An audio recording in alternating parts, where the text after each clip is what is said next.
Vivre, c'est dialoguer. Deuxième partie. Donc nous nous étions arrêtés à la page 31 et je vais donc continuer.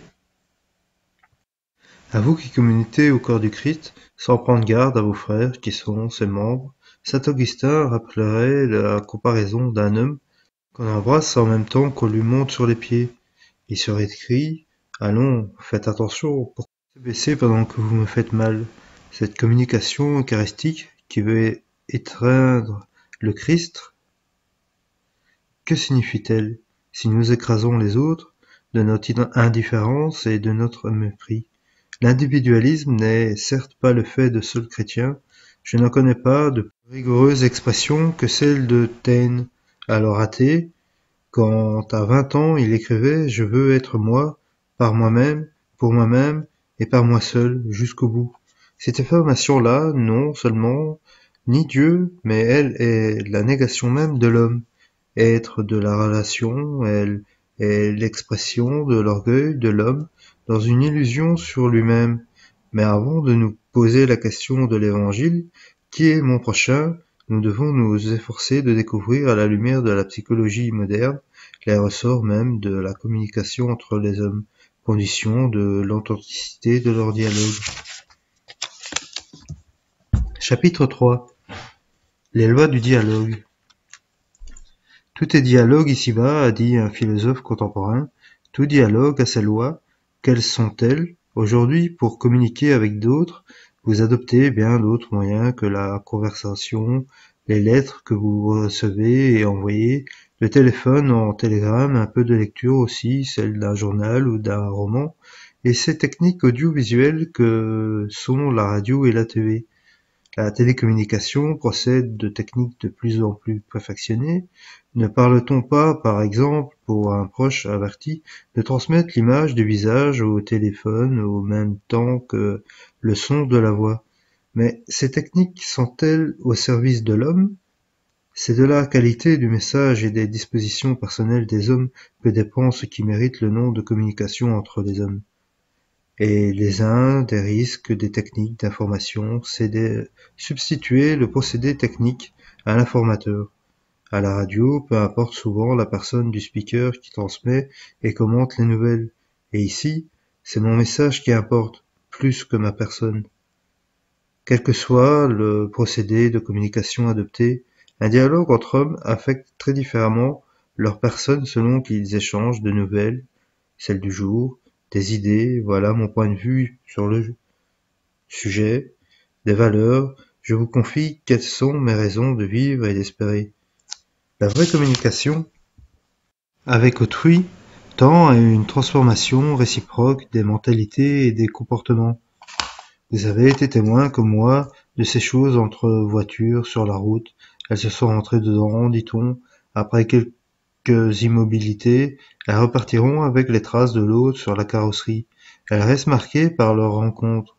Ainsi, si l'on peut dire, la vraie communication d'homme à homme, à cela près que celle-ci devrait laisser une marque d'amour et de mieux-être.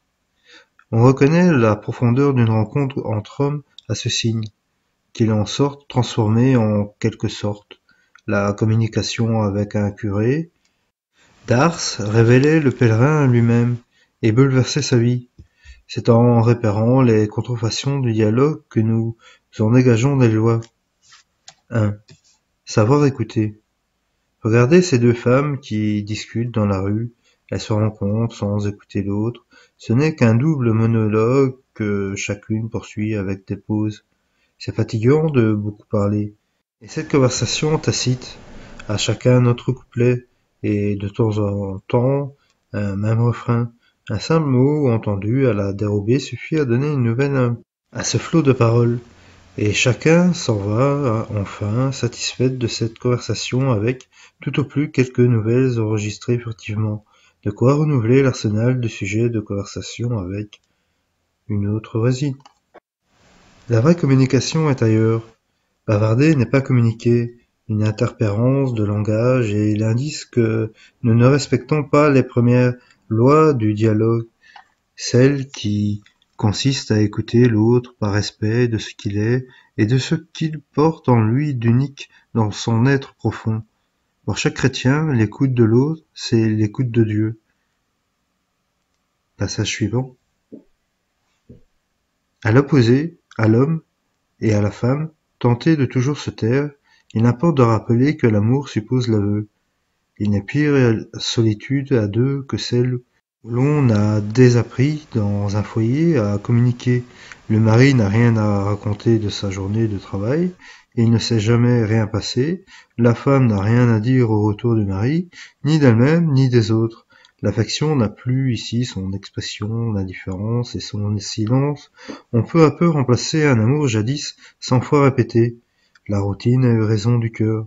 C'est en reprenant l'échange, depuis le menu fait du jour jusqu'au plus intime de ses sentiments, qu'un foyer attiédi redécouvrira un amour qui est nouveau chaque matin. 2. L'autre comme interlocuteur valable. Une deuxième loi du dialogue, c'est de reconnaître l'autre comme un interlocuteur valable, un sujet porteur de vérité, capable d'une adhésion libre et digne d'un respect en tant qu'autre. Il est des faux rapports entre hommes qui faussent le dialogue. Ainsi là où, sous prétexte d'ordonnancement du travail, les directeurs, du haut de sa supériorité hiérarchique, dévaluent l'homme pour ne considérer que le subalterne. Quelle relation humaine pitoyable que celle de nombre d'employeurs avec une masse anonyme d'employés considérés comme instruments de production. Écoutez la réplique de ceux qui doivent accepter ce rite auquel on les ravale. Mais oui, mon monsieur le directeur, parfaitement, monsieur le directeur, à vos ordres, monsieur le directeur, et ne m'appelez pas hypocrite la résignation de ces humbles qui ne peuvent sacrifier le pain quotidien.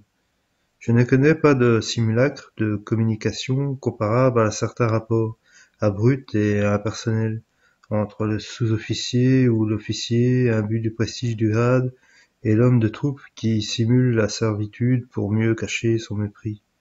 Le parler militaire, savoureux pour la comédie sur scène, est fertile en injonctions avec ordre et contre-ordre, qui s'adressent plutôt à des pantins qu'à des hommes. La caserne, de ce point de vue, a beaucoup fait pour déprécier le dialogue chez de jeunes hommes à l'âge de leur première responsabilité adulte. Responsabilité évoque étymologiquement une réponse libre et active.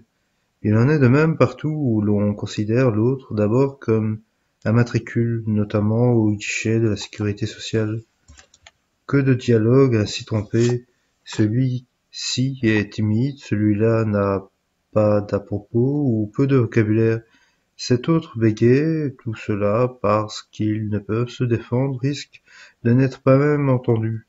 Ils l'ont jugé, déprécié, complexé, bafoué, finalement dans leur dignité d'homme. Et vous, parents, êtes-vous sûrs d'être en dialogue avec vos propres enfants, car ne sont-ils pas, eux aussi, des sujets d'échange? Un jeune disait à son père, quand on parle avec lui, il faut se taire. Grandir, c'est sortir de soi, c'est avoir conscience d'être en relation avec autrui. Alors, nous n'accueillons pas les autres au-dedans de nous-mêmes, aussi bien quand nous ne les laissons pas vivre en nous, quand nous ne nous identifions pas intérieurement avec eux, ils nous restent nécessairement étrangers. Ce que veut signifier l'expression populaire se mettre dans la peau de l'autre, ou des autres. 3. Répondre au vrai de la demande. Ces deux hommes discutent fort, manifestement, ils ne sont pas d'accord. Ils veulent tout, les deux, avoir raison, et l'un veut convaincre l'autre, lui arracher son adhésion. On dirait un duel à qui anéantira l'autre, ou du moins un match à qui l'emportera. Dans beaucoup de disputes, mais aussi dans certaines formes plus courtoises de persuasion, par exemple du marchand au consommateur, dans certains artifices de séduction entre deux amoureux dont l'amour est frélaté, et il y a comme une violence sourde, chacun veut posséder l'autre. Je l'ai eu, dira-t-on après une discussion où l'on n'a paru être convaincant. Cet autre qui est différent de moi, je voudrais qu'il soit tout semblable à moi, mais Pourrais-je communiquer avec quelqu'un qui serait tout à fait différent et totalement semblable? La possession tue la communication. Comment une femme pourrait-elle dialoguer en vérité avec quelqu'un qui rampe à ses pieds, qui est devenu sa chose, autant dire son esclave, non plus un sujet libre dans son amour même, mais un objet de satisfaction de soi, d'un objet où on se demande quoi en faire, d'un sujet libre où on tiendra à ce qu'il reste lui-même. Ainsi Dieu fit l'homme à son image, comme sa ressemblance, semblable à lui, par la grâce, mais aussi au sujet libre d'accepter ou non l'alliance d'amitié qu'il lui propose librement. Il reste que toute communication, l'amour même, est un combat ne serait-ce que pour nous méfier de nous-mêmes dans nos tentations d'accepter l'autre. Troisième loi du dialogue, c'est donc d'être attentif à répondre au vrai de la demande, de celui qui interpelle. C'est un conseil qu'on sollicite de vous, une solution qu'on attend de votre bouche, un encouragement. Mais plus vous prodiguez vos réponses à vos interlocuteurs, plus vous les rendez dépendants de vous, comme un assisté perpétuel sans pour autant lui donner quelque chose de prendre en main son propre destin. Si vous cherchez à répondre au meilleur de lui-même, vous devenez moins soucieux de lui suggérer votre réponse. Votre solution que de l'aider à être lui-même, il sera pour vous quelqu'un qui demande d'abord à être écouté jusqu'au bout. Quelqu'un dont on cherche à saisir le vrai besoin par-delà ce qu'il demande. Et qui a faim d'être écouté et aimé pour lui, jusqu'à retrouver confiance en sa propre destinée. Les psychologues signalent d'autres difficultés qui viennent perturber, souvent inconsciemment, la vérité du dialogue. Vous dites d'un inconnu avec lequel vous êtes entré en contact, celui-là ne me revient pas, il ne m'est pas sympathique. À l'expérience, sans doute, reviendrez-vous sur le jugement sommaire. Si ce qui s'est passé, tel détail de cet inconnu, sa silhouette, son timbre de voix, peut-être vous rappelle le souvenir inconscient d'une autre personne qui lui ressemble et qui a laissé dans votre passé des traces d'antipathie que votre subconscient n'a pas oubliées. À votre insu, vous reportez alors vos sentiments sur cet inconnu, d'où un a priori injustifié. Autre perturbation dans le contact, c'est le père qui, décrété, sera polytechnicien, parce que lui aurait fait Polytechnique, sans la guerre de 39. Cette femme voudrait que sa fille épouse ce jeune homme qui fréquente la maison. Pourquoi? Ce garçon correspond au mari idéal qu'elle aurait aimé épouser étant jeune. Ailleurs d'une conversation, on entend ce qu'on voudrait entendre. Dans pareil cas, vous n'avez souvent pas conscience de la projection de vos regrets, de vos désirs dans l'interlocuteur. Enfin, des gens s'identifient à la corporation, au groupe humain auquel ils appartiennent. Par suite d'un même processus inconscient, ce fonctionnaire se hérisse dès qu'il est question de quelques autres fonctionnaires comme s'il s'identifiait à ce dernier.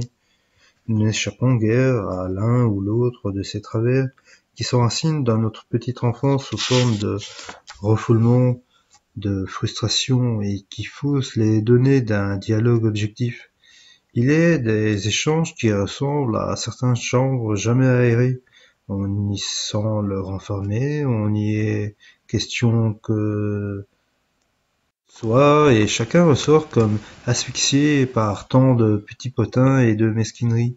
Entrez dans la conversation et ne fermez pas la porte derrière vous, c'est-à-dire prenez votre part de l'échange pour dilater ces hommes et ces femmes. Qu'il soit question des autres pour les comprendre et pour les aider, et qui sinou la solidarité fondamentale qui veut que chaque homme soit frère de tout homme, la vérité, dit Jésus, vous délivrera. Seul Dieu peut faire que les tentatives des hommes pour se rejoindre, en brisant les cercles infernaux de leur solitude, aboutissent à une libération effective. Seul qui est triomphe sur le péché et sur la mort. Précisément, toute conversation avec une tentative de libération hors la solitude, le bavardage, nous l'avons vu, est un faux remède à la solitude.